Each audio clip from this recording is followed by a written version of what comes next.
Welcome, everyone. You're listening to the Getting Smart podcast, and I'm Nate McClennen.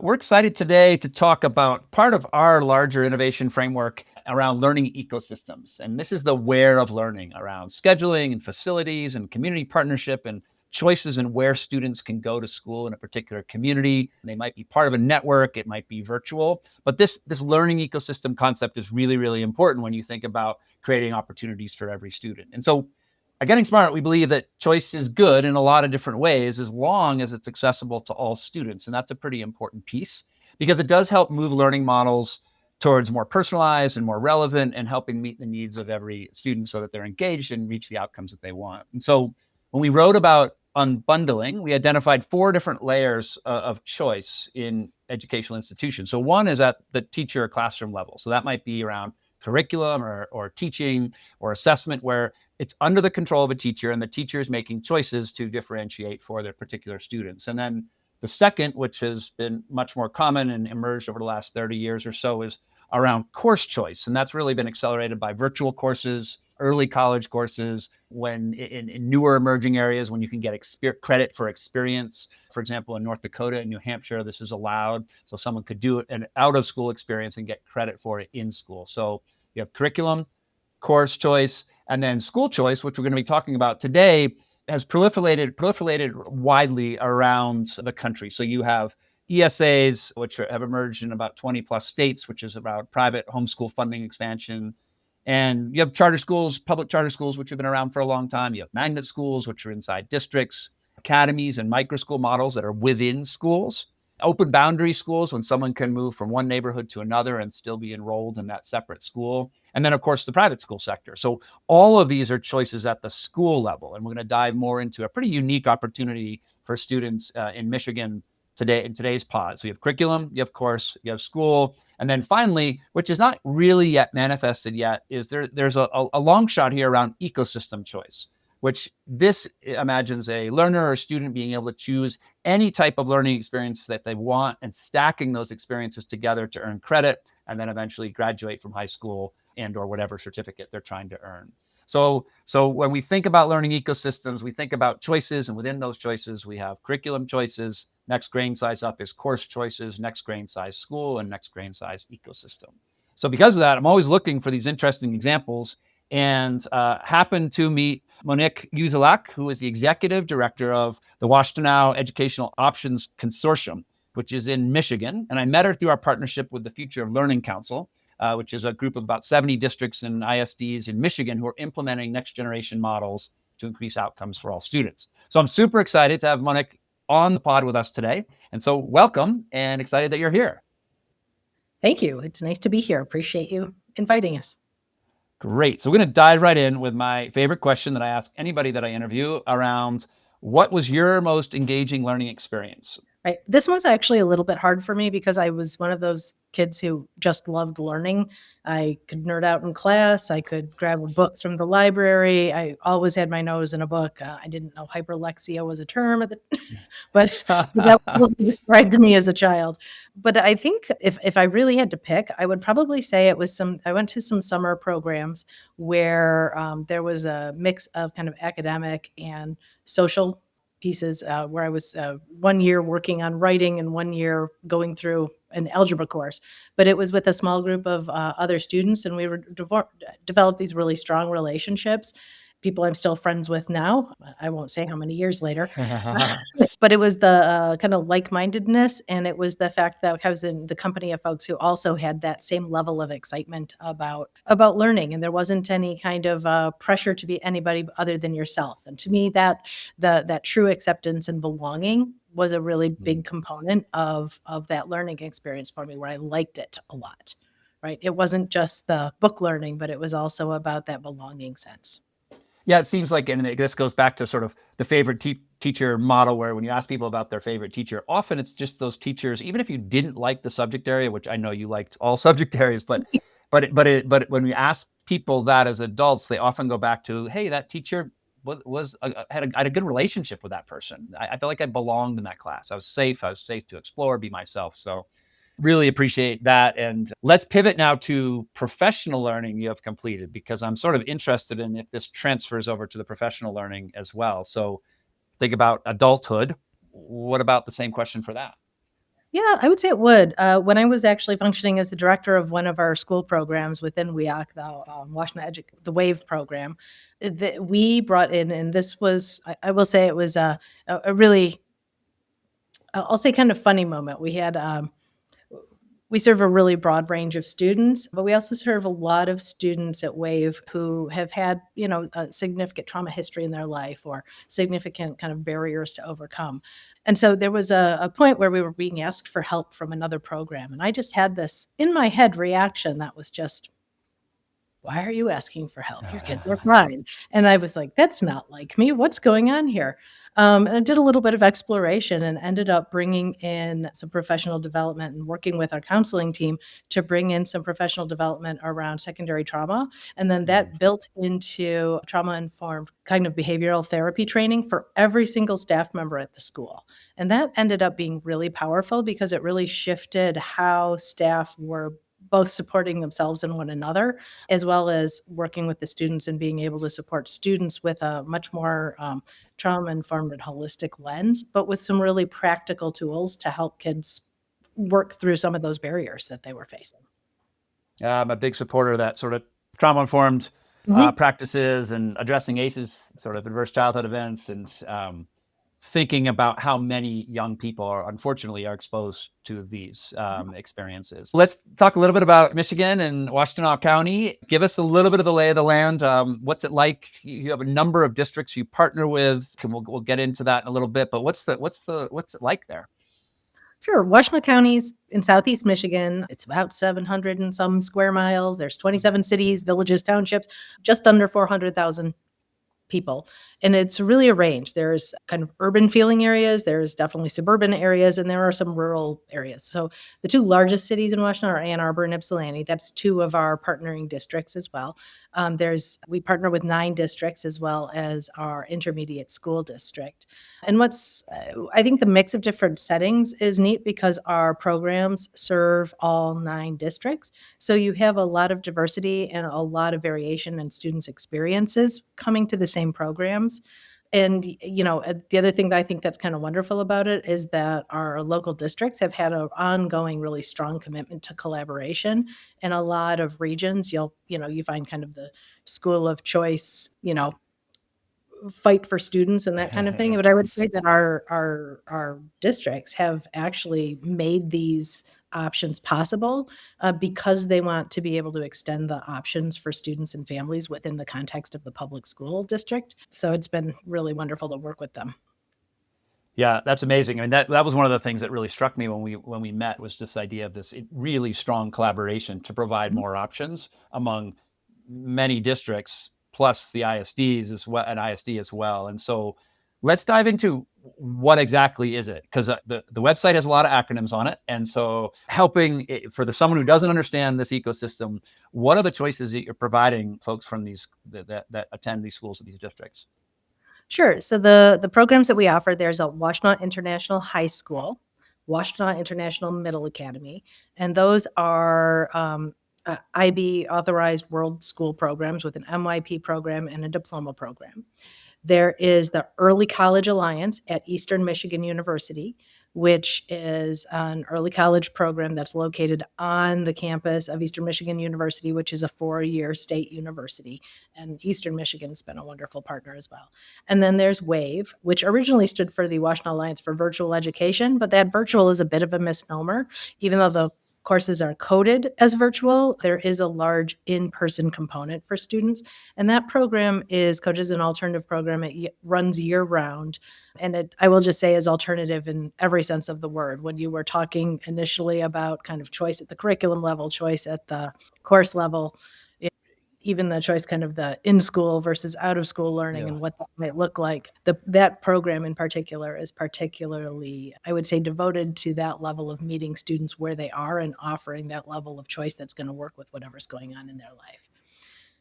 But all Yeah. of those programs, I would say kind of do like there's some duplication in that there's IB programs within some of our comprehensive partnering districts as well, Mm. but it doesn't have that small school opportunity that international high school and middle academy are able to offer, where it is a small, very contained IB, 100% IB program.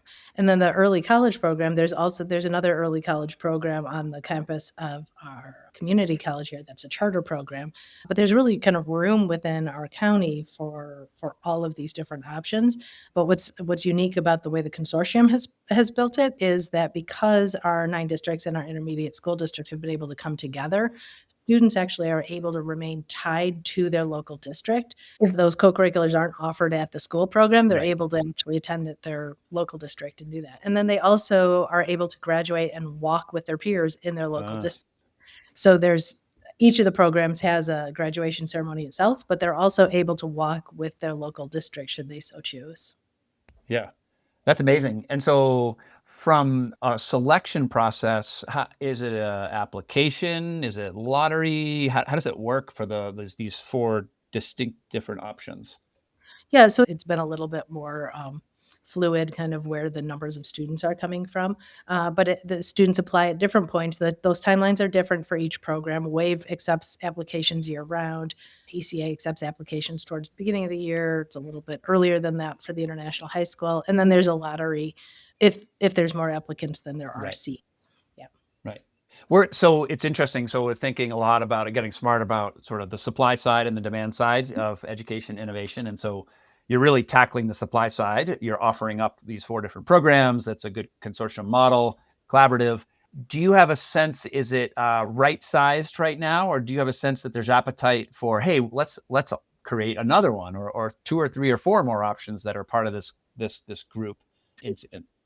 Over these past years, our local superintendents have often called and said, "Can you accept a middle schooler? Can you accept a middle schooler?"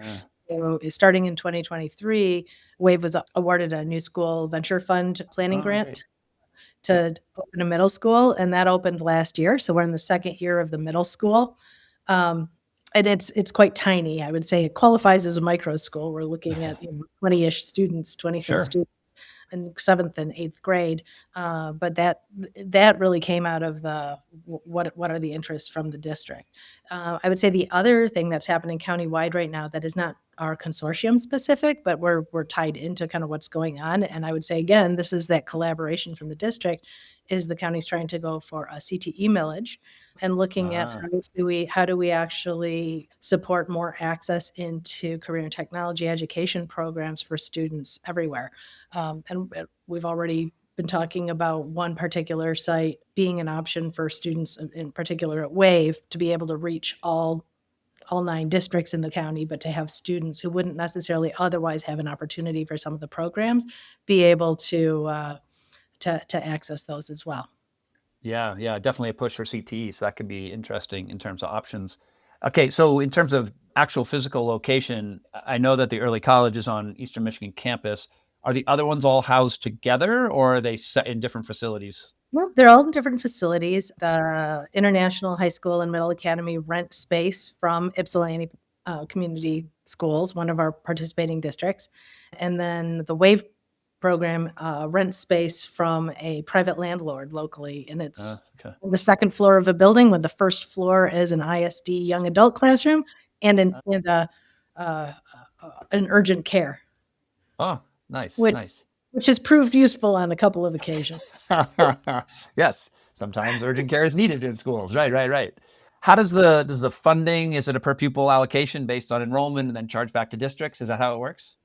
The state foundation allowance follows the student to the program, 95% of it. The districts are able to keep 5%. None of the federal categoricals follow the students to the programs. Uh, And that's been an area, one of the things that I've worked on quite a bit over this past year is making sure that our processes are in place so that special education services are following the students appropriately to the programs.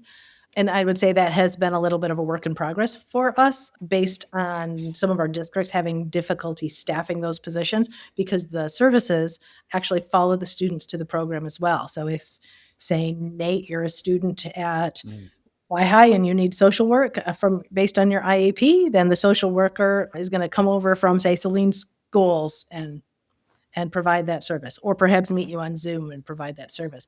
But some of our districts were having trouble actually hiring enough staff, as is happening across the. Yeah. So now we've actually partnered as well with our intermediate school district, and we've worked out some memorandum of understanding so we can actually bring in those staff and actually contract for the staff and build the staffing back to the districts in addition to that foundation allowance following the student. So there's a few different intergovernmental agreements in process with that. Your job as an executive director, I'm sure it covers many, many different things. And one of the curiosities I had is and I think you and I talked about this a little bit, but how does governance work? I read online that there's a representative from each of the districts and you have set meetings. Do they serve as a de facto board for the consortium, or how does it work? That's exactly right. It's the superintendents of each of our participating district, and occasionally their designee, come and they function as our board. So they're meeting monthly and, Yeah. approving the budgets, the hiring, et cetera. I Okay. would say I'm very lucky because I get to report into a school board full of experienced and knowledgeable educators. Right. Exactly. I'm not quite sure the exact dates in history, but were you involved in the early founding stages, like when this whole thing started? Yes. So the programs themselves all started at different times, and they were Okay. all under their own agreements. So I was involved along with our ISD superintendent, who was in a different role at the time, and former assistant superintendent at Ypsilanti at the time. The three of us put together a proposal to start WAVE back in 9-10 school year, and we proposed it that spring. That was right on the heels of a number of, I mean, if you remember that time, there was a lot of school cuts happening in Michigan, cuts. And so it was a challenging time. And a lot of our districts had actually closed their alternative programs. The superintendents at the time were looking for, some of the off the shelf, like bring in a program to replace that. And I mean, there were students whose schools were shutting down that year or had no place to go the next year. This was happening at the same time that our county curriculum directors were really taking a hard look at competency-based education models. Okay. And so we proposed this program and proposed to start it in 2011, the planning year. And they said, well, we like your proposal, but we want you to start it in 2010. So that's when WAVE started. So that's the story for WAVE starting. ECA started a bit earlier than that, I would say 2007. And that was Washtenaw County lost out on a major national company coming into the county because there was no international baccalaureate school. They lost out to Oakland, Interesting. just to the north of us, because there was an IB school. And so there were a few superintendents, and again, economic development outlook was, could we do this? Could we bring an IB program into Washtenaw County? And so they all started separately like that. In 2013, the WAVE consortium agreement, we rewrote that, and we rewrote that to be modular to actually be able to absorb those other programs. And we dissolved those other programs, consortium agreements, and then brought everybody under one so that there wasn't the superintendents having to have 3 different steering committee meetings. And to, streamline some of that decision-making across those programs. Then in 2018, the Washtenaw International Middle Academy started, and then 2023, the middle school along with WAVE, though. Yep. So, okay, so that gives me a sense of the evolution. Quick question around the early college. Is that it's co-located on campus, and is that 100% of the student time, or are they splitting their time between their sending school and at Nope. the university? That's 100% of the student time. It goes from grade 9 through 12. There's a 9th grade academy, and then they have the high school classes on the campus, and they are spread around. The ECA teachers are teaching in different classrooms, the high school classes on the campus. And then when students are showing that they are ready both academically and with what we term soft skills, the things like regular attendance, the asking for help, those types of things.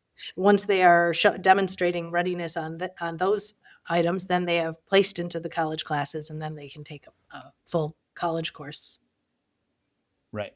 How many students are enrolled in that one, in the ECA program? 510. Wow. So you have 510 additional students on that Eastern That's Michigan right. campus. Wow. And one of the cool things about it is the ECA students who choose to continue on at Eastern Michigan have the highest completion rate of any groups of students who go on to the university.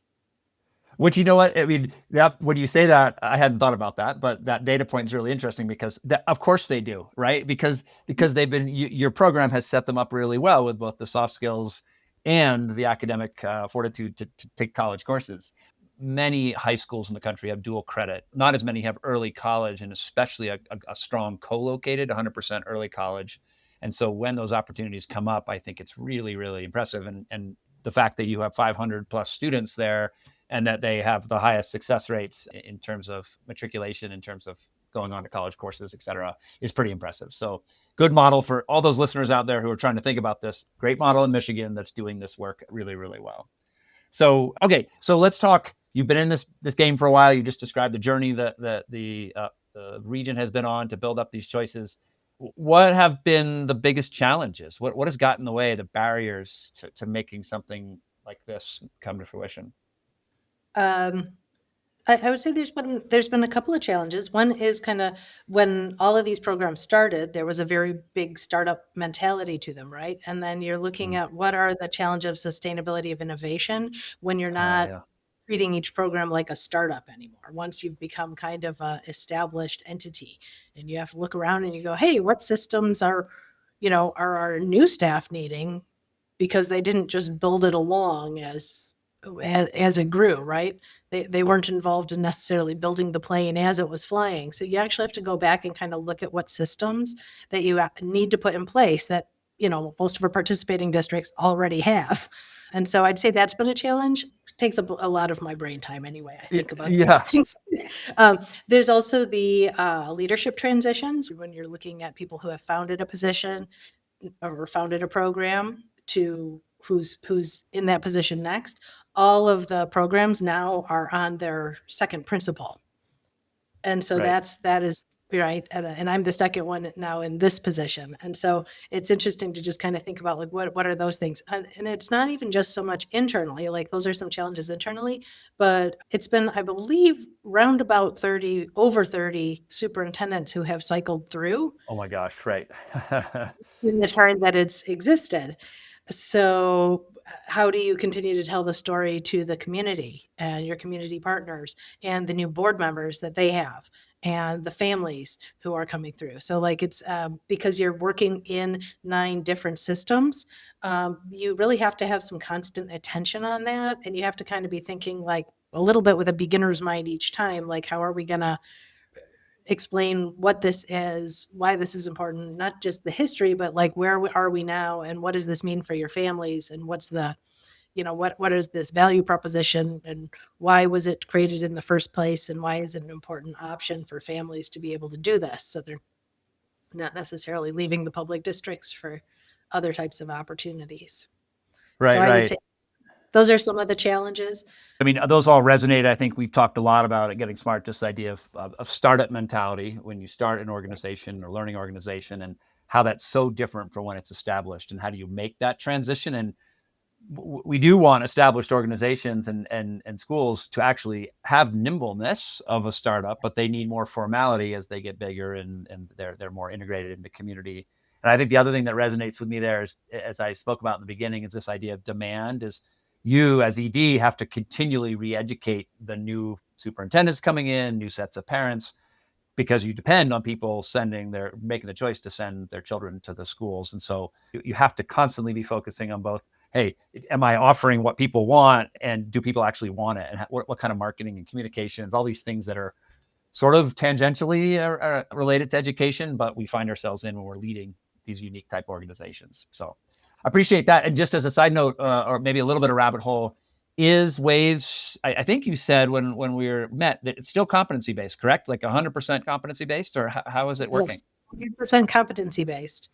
And I will say it's a mix of competency and standards based. Yeah, yeah, The that I mean, I think every competency based system is to some level. of course. Yep. Yeah, but it is completely time centric after the age of 20 in Michigan, then high school. Right.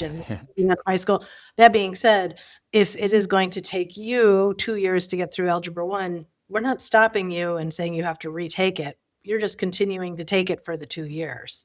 That being said, if you're like able to fly through all of your English classes because you can write and write and write and read and analyze literature, then you can fly through that on your own time. So that the ability to get some individualized help or small group help on the things where you need that, and to take off and kind of fly through things that are easier for you are both there. The other thing that's kind of nice is looking at some of those partnerships. There's a lot of community partnerships that WAVE has developed, Mm. and trying to figure out ways for students who, perhaps are engaging in some sort of regular, workplace type learning or projects outside of the school. How can they actually then take that learning and then show evidence that they've met some of those standards and competencies by capturing that in some format? Maybe it's a video, maybe it's a paper, right? To actually turn that in for different types of credit. Yeah, and is it facilitated all through a virtual learning platform, or is that how they're accounting for, here I'm submitting evidence, and like what's the facilitation look like at that? Because I know you said that they are actually on site. So what Yep. part of their day is virtual? How are they using the platform there? Yeah, so there's a pretty broad range. So in that there's courses that are built in the learning management system that Wave is using. Is called HeadRush, Yeah, and it's I'm been very familiar with HeadRush, so yep. the individual student facilitation and the being Yeah. able to it's amazing in HeadRush. And so there's complete courses built in there, and students can work through that. They can also go to face-to-face courses that meet on more of a college schedule, maybe once or twice a week or 3 times a week with teachers, and then do face-to-face. Most of those, they also have to hand in their evidence through HeadRush to Yep. show the evidence that they've actually done what was required in the class. And then students can do, I'm blanking on what we call it now, but it Right, is right. basically like they develop their own pathway, and it's kind of like a little mini independent study. Yeah, that's great. I at some point I want to dive deeper into that because I'm so fascinated by the systems that work, because they really are few and far between that are doing it the way you describe. It's a rarity. As much as we all talk about competency based, it's a rarity to have a full fledged system out there. So appreciate you sharing. All right, two more questions to finish this off. This has been awesome. What's any? I mean, you've done a lot, so you can say nothing. We're just going to rest and get better. But what's next on the horizon? It sounds like the middle school WAVE program is sort of the emergent piece right now. Any other dreams or visions that you've heard about people requesting or being curious about? Well, it's funny because I think we talk about some of the work-based experience and how do we offer some of those career and tech education opportunities for students who are interested in that. How are we? I think the other piece is we've had a bigger influx of ninth graders to the early college program. So how are we supporting them? I think a lot of the what's next in my mind is kind of refining some of those pieces while also Yeah. staying open to like the CTE partnerships. That would be completely new, or some of the work-based learning options. Like those are pieces that are of interest to both students and faculty within the consortium programs.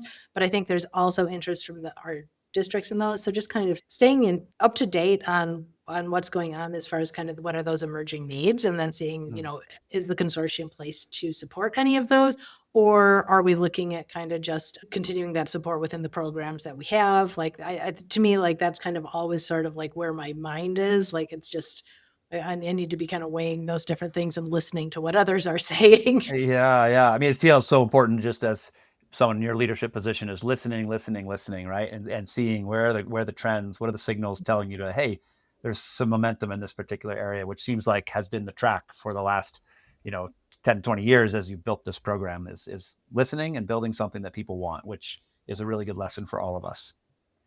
Finish us off with what's really exciting for you in education writ large. I mean, I know there's all sorts of things that people could talk about in terms of the challenges, et cetera, but Yes. what's exciting in the ecosystem for you right now? I think probably the thing that excites me the most is it's kind of balancing that thing I talked about at the very beginning around that sense of belonging and those Mm, relationships, and helping students know how to build those and use them for their own learning. Um, Especially while we're looking at kind of the blast off of this, AI and new tech that everybody's talking about and kind of either reacting to or trying to plan for, right? How do you balance those two pieces? And how do you make sure that there's some really intentional instruction about the human components? Because mm, the thing I'm most proud of that our programs have done is that I would say to a person, our staff really put the kid at the center and try to understand them as whole people. And I want that to continue. no matter what kind of, no matter how we're using technology to help them kind of access the next point of their life. Right. Yeah, we've been thinking a lot about sort of what's critically human, and Mhm. and in the age of AI, where things are going to appear to get easier and easier for young people in learning and adults who then support them, and then all other industries. I've thought a lot about sort of the cognitive decline that comes with that, and the importance of how do you make sure humans by nature, need to figure out and need to help create systems that where we belong, where we're interested and curious, where we know how to build those communities that where we work together towards a common and purposeful goal. And so AI may be a co-pilot in that, but if we give all of our permissions and agency over to AI, I think there's real challenges. And I think there's possibilities of that. This technology is moving way faster than us as educators can move. Yes. And so it's exciting and it's worth paying attention to. So I appreciate you bringing that up. So Monique, this has been awesome. I want to share a couple things that I just learned that I think are important for our listeners, and certainly dive in. We'll put the website in and anything else, any other links that you think would be great in our show notes, so people can take a look at. And certainly, if you're in the area, take a look at and go and visit some of these schools. Make an appointment first. Is interested in coming to the Teacher Powered Conference this coming October? We're hosting site visits at all of our programs at the Teacher Powered Conference. Okay, Teacher Power Conference. We'll put a link in our show notes for that as well. So again, Michigan should be on everybody's radar. There's a lot of great things happening in Michigan that I'm excited about. Here's what I learned. So one is just this powerful and pretty unique model of a consortium and collaboration. There's a few examples of around the country of districts doing this, especially in more rural areas. But the unique way that you put something together that will provide more choices for young people is pretty extraordinary. So applaud you for that. Really, the strong result of community need and listening and saying, what does the community need? This is what's next. And I think understanding that why and that community vision is important. I like this talk about, it reminds me of this idea of the shift that happens from startup to more established. And I think there's something here about redesign that when we're talking about with Future Learning Council in Michigan is when schools undergo a redesign, they sort of take a step into that more entrepreneurial space for a little bit, and then have to move back into the established, more formal space. And so there's something to be learned there about what are the different modes of operation when you're in startup mode and then when you're in more established mode. And then the fourth one's around sense of belonging versus AI. I agree 100% and appreciate you sharing that with our listeners. And then just the demand that you've built out in the learning ecosystem. And I'm just impressed with like 500 early college students on Eastern Michigan campus every day during the school year. That's really, really powerful. And the WAVE approach, where it's competency-based, and then your IB schools for middle and high school students. So really cool, interesting ecosystem that you've created for the districts that are partnering with you along with the ISD. So thank you so much. Again, listeners, take a look at the show notes. You'll get a lot more information there, and hopefully we'll continue this conversation, Monique. Thanks so much, Nate. Thanks for tuning in to the Getting Smart podcast today. We want this podcast to be actionable, insightful, and a great way to learn about what's next in learning. In order to stay on the cutting edge, we need people in the field to tell us what they're hearing, what they're wanting, and what they're needing to learn more about. Got a topic or a guest in mind? Send your recommendations to me, Mason at gettingsmart.com. And if you like what you're hearing, don't forget to leave a review in Apple Podcasts or subscribe wherever you listen. Feel free to share the podcast on social media using the hashtag GSPodcasts. Thanks so much.